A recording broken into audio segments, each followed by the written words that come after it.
Edward Bernays, the father of public relations, the inventor of modern propaganda.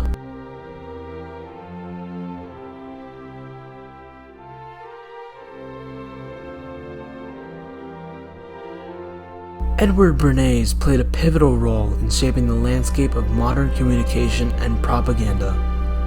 Born on November 22, 1891, in Vienna, Austria, Bernays' mother was the sister of the renowned neurologist Sigmund Freud. His childhood experiences and exposure to his uncle's work on the human psyche would significantly influence his later contributions to the fields of public relations and propaganda. Growing up in a family with intellectual and cultural differences, Bernays developed a keen interest in understanding human behavior and the factors that drive decision-making. The Freudian concepts of the unconscious mind and the manipulation of desires would become fundamental elements in Bernays' approach to shaping public opinion. When he was a child, his father moved to America in 1890, working as a grain exporter in the Manhattan Produce Exchange. After he had made enough money, he sent for the rest of his family to move to America with him. Bernays moved to the United States with the rest of his family in 1892, where he would attend DeWitt Clinton High School. After graduating, he would soon graduate from Cornell University with a degree in agriculture, similar to what his father did for work, but would pursue journalism as his first career. His first job was an author for the National Nurseryman Journal. After a bit of that, he would move on and become a grain exporter at the same place as his father, eventually moving to Paris to read grain cables for Louis Dreyfus and Company.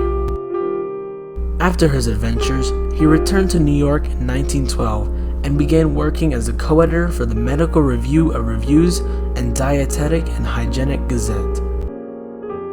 After working for some time as a co-editor and later a press agent for various performances and performers, World War I started to break out.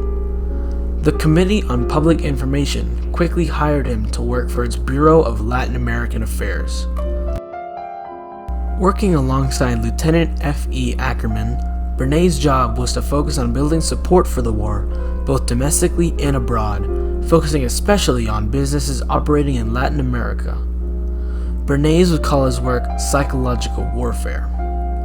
After the war had ended, Bernays became part of a 16-person publicity group working for the CPI at the Paris Peace Conference. However, a scandal arose from his reference to propaganda in a press release.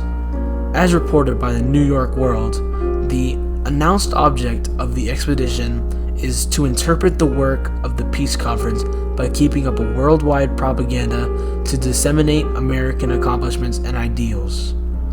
Bernays later described a realization that his work for the CPI could also be used in peacetime.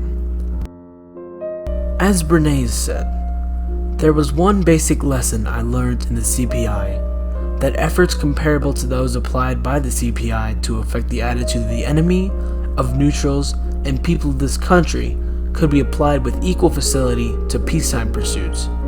In other words, what could be done for a nation at war could be done for organizations and people in a nation at peace."